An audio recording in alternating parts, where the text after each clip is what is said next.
ladies and gentlemen. Welcome to the Esteemed FaceTime with Leaders, an initiative by World Development Corporation. I am Falak Khan, anchor at World Development Corporation. FaceTime with Leaders is a platform for industry titans to share their experiences, thoughts, ideas, and best practices in order to inspire one another and future leaders. In a nutshell, we attempt to encapsulate the multi-decadal learnings acquired by these industry leaders.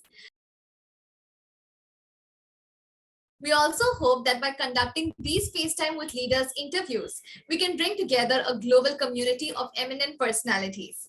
By bringing together such visionaries on one platform, we hope to play a part in inspiring the lives of other leaders. Great learnings from great leaders undoubtedly assist everyone by identifying, nurturing, and using the trade secrets that are proven success formulas for many.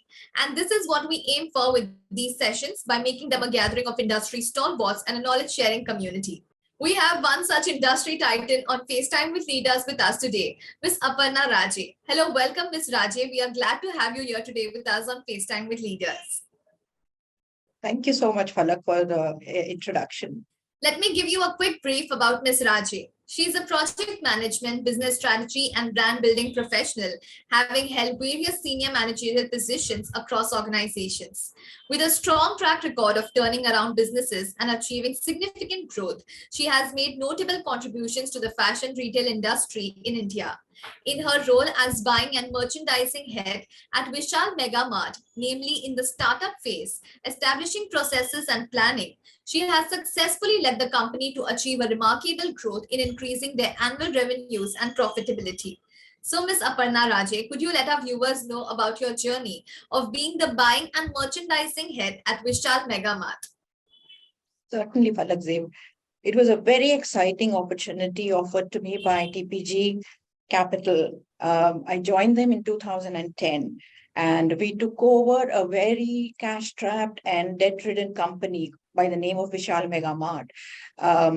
We had about 250 stores when we took over the company. Since it was an owner-driven and family-owned business, there were no processes in place at all. And we had to actually put all the buying and merchandising processes in place. There was no planning. There was no product ranges like we did in my earlier career. And we had to actually work as a startup and understand the psychographics and demographic of the customer in the mass segment, and put together an entire range of products that would contribute to their daily requirements, because we were an organization that sold apparel, footwear, general merchandise, and food. It was an extremely interesting assignment. And we had stores in the remote corners of India, and we had to understand the customers and their requirements and their festivals in Assam, in Bengal, in Madhya Pradesh, in Mumbai, not in Mumbai, sorry, again, in Maharashtra, and many other states in India. So it has given me tremendous amount of understanding of the Indian customer in remote corners of India. That's really great and very interesting, I must say. So as you have handled a vast range of job roles and responsibilities, which of them have you enjoyed the most? Hands down, it was a Shoppers Stop experience. I joined them in 1991. We were the pioneers in modern retail format in India. We were the first ones who actually had what we call today as organized retail. We had to learn buying and merchandising processes internationally from people like Marks and Spencer's. We went to Singapore to learn buying and merchandising processes, and many other trainings that we went through. We actually put a lot of effort in understanding our customers. We were catering to a customer who was the higher income group, and we tried to understand their fashion requirements and their lifestyles. There were many firsts in Shoppers Stop. And we introduced the concept of mix and match kurtas, which is today something that is available in every single retail store. This concept was introduced by me in Shoppers Stop in 1994. And we had to actually educate our customers and take them through the process of understanding as to why do they not need to buy an entire set of products, but they can just buy a single kurta and match it up. It was something that was not available in the Indian industry. We also had events like Parikrama every year, where we bought in um, products from different parts of the country, like embroideries from different parts of the country, like Kashmiri embroidery and things like that. We also had a huge event called the British Festival of India, where we actually brought in a lot of products from England. So we were very much ahead of the game in Shoppers Stop. We did many, many things which were first for the Indian industry. And it was by far the most exciting experience of my career. That's really wonderful to know. And I'm sure that you really had a great time working with Chopper Stop and your journey that you have mentioned so far. So, what is your success mantra? Could you share some tips for professional success with our viewers who are future leaders in India's corporate ecosystem? Certainly. So the success mantra in retail is first, you are making an attempt to capture wardrobe size of your customer. It depends on what percentage wardrobe you want to cater to and how and who you have positioned your store to, which segment of the customer profile. So positioning your store becomes very critical. You have to be able to cater to a kind of customer and then go deep into their lifestyle and understand what are the areas of their lifestyle that you would like to cater to, and that will become your strength. Um, it is extremely critical that you are task oriented in retail. If you are not disciplined and if you are not able to achieve and bring the ranges on time in the stores, you will lose money to the competitors. So it's absolutely critical that you manage your backward integration and have great vendor support and vendor network so that you are able to cash in on all the efforts that you make towards for your customer. You're also buying on behalf of the customer. So understanding your customer profile and and their taste, their colors, and what they are looking for is absolutely critical. That is a very key role of the buyer, is to buy on behalf of the customer. And sometimes your customer is very different from you. And you have to be able to have that expertise to understand how they look at life and live their lifestyle. It's absolutely critical. That's true. Strategy becomes absolutely important, of course. Um, Followed by strategy, it's analysis. You have to analyze your range, your data every day. You make huge investments decisions on a daily basis based on your data. So analyzing your data threadbare down to the lowest variable of color and size is extremely critical in buying and merchandising. And of course, the key of buying and merchandising is margin focus. Uh, Efficient buying and merchandising can bring about profitability to the organization. And therefore, it is very, very critical that you are able to innovate, excite, and inspire the customer to buy through your ranges, through your product ranges, so that they deliver the kind of margins that you're looking for. Marketing and promotions also become key, because how do they hear you in all the noise that they are listening to? How do you stand um,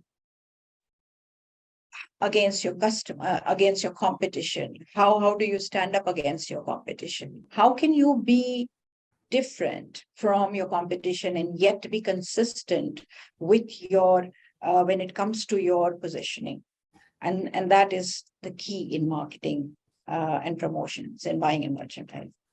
So that's true indeed. So given the conducive political landscape, where do you see India's fashion sector in a decade's time?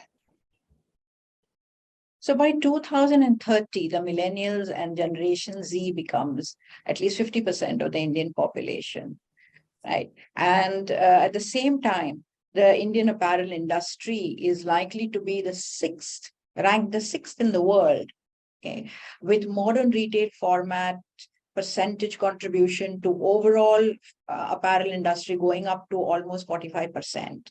So it's going to be highly, highly competitive. Digitization will reach the rural areas, and there will be a new set of customers that will emerge through the digital space from remote corners of India. That has already started, although it will only expand as we go further.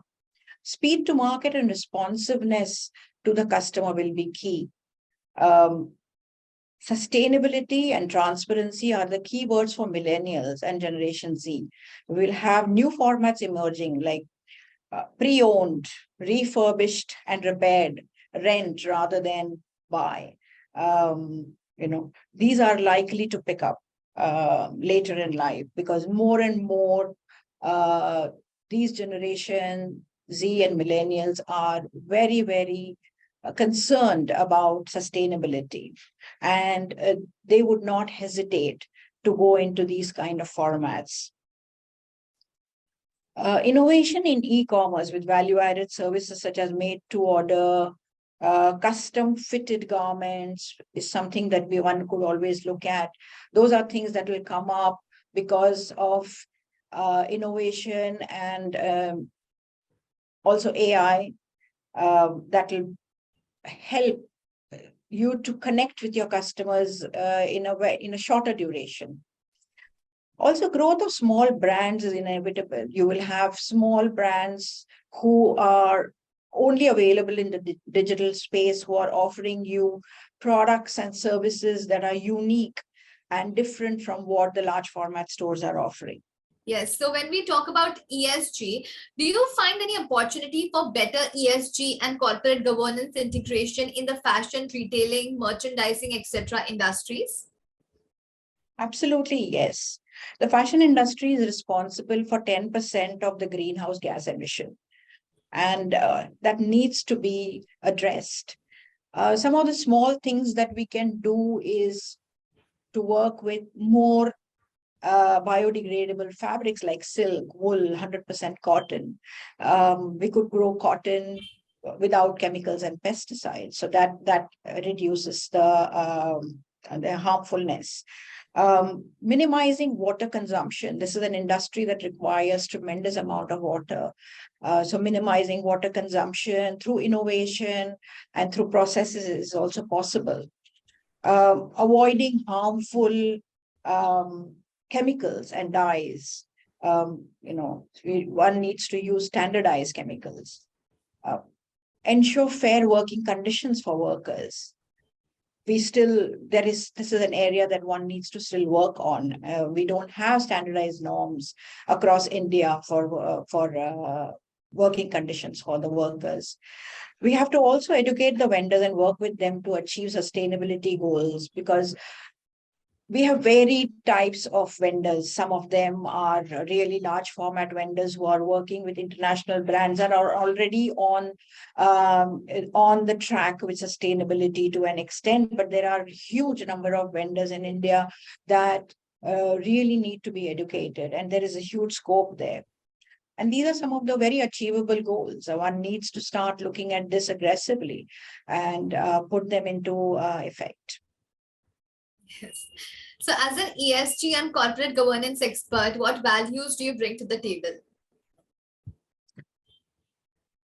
There is a lot of work that can be done in educating and upgrading vendors. There is a lot of work that can be done in controlling use of polyester fabric. For instance, these are just low-hanging fruit, as one would call it. These are something that we can mindfully implement at a short notice, actually, immediately. There are already some retail chains who are mindfully saying no to polyester. And that is so great. I mean, this is something that we need to do for future generations. Many such aspects can be put into place for there is a lot of room for environmental social governance to there is a big role for environmental social governance to play in this in this industry. Yes, and when we talk about technology, what are some of the most remarkable changes you have seen in your field with changes in technology? And what changes do you expect to see with the advent of IoT, AI, ML, blockchain, big data, and Web 3.0? I think AI will bring about a lot of personalization and curation based on personal taste. They will also bring about robotic automation in warehouses, even production of apparel. It also brings multilingual support, right? So that becomes a possibility in a country like ours, which is so diverse. It can also generate accelerated marketing content based on data. Data plays a huge role in fashion business. Our entire working of seasons is based on data, and that can just get better and better, and we can go deeper into understanding the customer better. So blockchain, the entire with blockchain, one can monitor the entire life cycle of the product. This brings all production and supply chain partners on the table, and they become accountable for how they have bought the product to where it is. And I think that's fascinating, and that's the kind of transparency that the millennials and Generation Z are looking for. They believe in transparency. So it is definitely an asset. Yes, true. So as you know, we are building a community of industry magnets. The move is meant for cross-pollination of knowledge and building a knowledge-sharing community of corporate giants and industry experts. So what are your thoughts about these initiatives taken by Mr. Zishan Pathan, Mr. Heval Mehta, and the whole World Development Corporation team? I mean, kudos to Mr. Zishan Pathan and Mr. Heval Mehta for creating such a powerful platform of industry magnets. I think it's a it's a fantastic idea, and it will have several benefits, and especially so in moving the country towards the ESG goals that the country is setting out to achieve. Yes. Thank you for this really kind words. It was fantastic conversing with you, and I'm confident that your insights will inspire future leaders. Thank you so much for joining us today, Ms. Aparnaa Raje. We wish you the best for your future endeavors. Moreover, trust that this initiative by Directors Institute unquestionably expanded the participants' understanding and enriched their minds. Thank you so much for being here today with us on FaceTime with Leaders. And I'm sure that all your different career journeys that you've shared with us, your principles and values, I'm sure everyone watching this, it is going to help them grow in their careers too. Thank you so much, Falakze, for the opportunity. Thank you so much, ma'am.